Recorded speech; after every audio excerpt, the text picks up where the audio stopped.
Legendary weapons are the pinnacle of power in Soulframe and are the strongest and are one of the most sought-after gear in the game. This guide will save you tons of hours and show you the fastest way to farm them.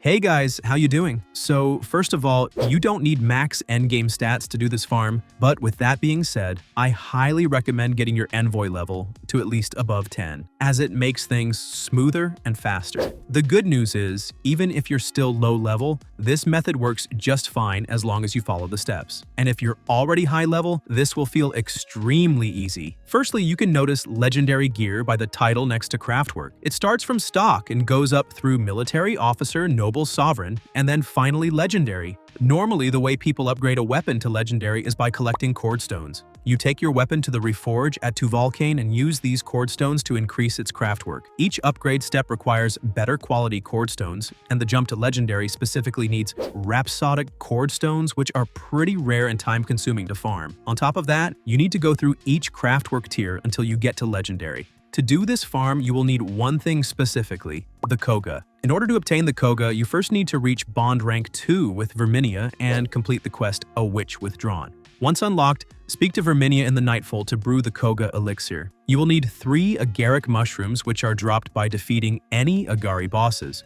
And also, you will need some Webbitwood saps, which is harvested from the glowing sap trees in the Webbitwood area. After brewing the potion, you need to consume it to activate the Cogah. This puts you into a much harder version of the world where enemies hit harder and drop better rewards. But if you die even once, the run ends and you return to the Nightfold. Each Agari boss you kill in the world will increase the enemy level. Now, once you have the potion, you have 2 options. You can enter the Cogah solo or as a team, but I strongly recommend doing it in a group. Simply type in the chat Cogah Legendary Weapon Farm, and you'll quickly get invites. Most players are happy to join for these runs.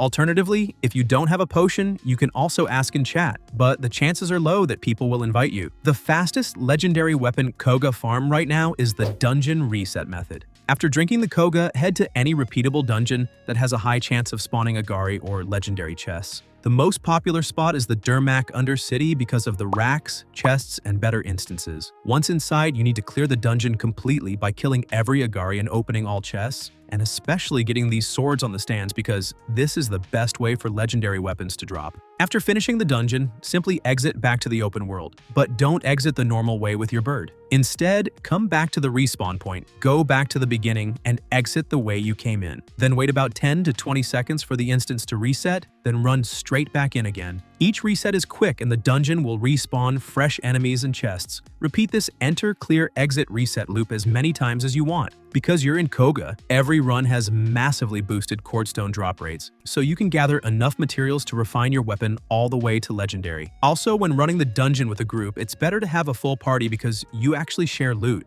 However, you do not share craftwork levels. For example, when a weapon drops, all players will see a weapon on their screen. However, if the other player picks their weapon up, it will still show it on your screen. This is how the shared loot system works. Another example, if let's say you loot this rack and a weapon drops and it's a bow, you will see that as a bow while the other player might see it as a longsword. This design is actually really good because if everyone received the exact same craftwork level, it would make collecting legendaries way too easy and remove the excitement of getting top-tier weapons. Also on a side note, the rarest loot in Soulframe right now is considered to be moonsteel weapons. These are special high-tier variant weapons that drop with a distinctive silver vine icon. The developers have not released official drop rates, but according to community testing and player reports, moonsteel weapons have an extremely low drop chance. Many estimate it's around 0.1% or lower, which is roughly 1 in 1,000 weapon drops. They can drop from almost any source that normally drops weapons, including dungeon chests, Agari bosses, and especially during Cogah runs. Because of how rare they are, seeing a moonsteel weapon drop is still one of the biggest highlights in the game, so always look on this part of the weapon to make sure it's not the silver type, which is the moonsteel. This adds like a silver glow to the weapon and, like I said, is extremely rare. Now, if you're going solo, I don't recommend killing the Agari inside because that will raise the enemy level. Simply run in the dungeon, loot the chests and sword racks, then exit and repeat. This method is also good for leveling up your weapons at the same time while farming for legendary weapons. If you've been playing Soulframe for a while, you've probably seen people in chat constantly typing Limitless or Arena.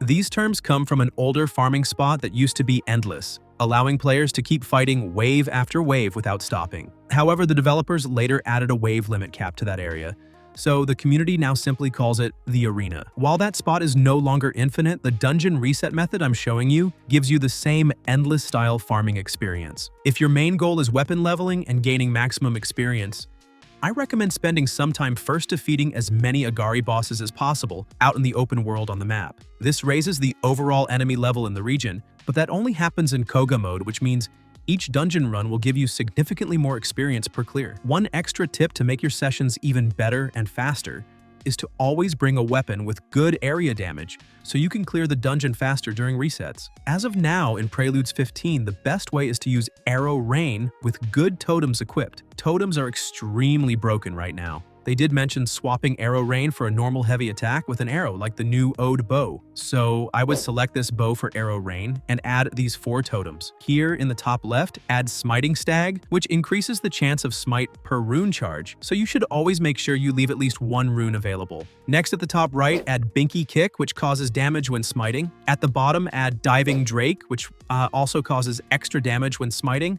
And then over here, add Sprout Spring. But you need to upgrade this one so the effects become 1 in 1 instead of the first tier, which was 1 in 5 chance to spread, Smite effects, which is the burst given from this totem to your allies. That means when smiting, the burst creates a sort of chain reaction which blasts around your teammates as well.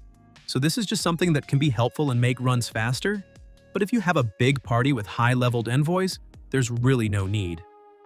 Another tip is, if you get a good base weapon drop, like a Sovereign with nice tempers, immediately take it back to Devalcane and start refining it with the Chord Stones you just farmed. This will get it to Legendary while you are farming for other Legendary gear.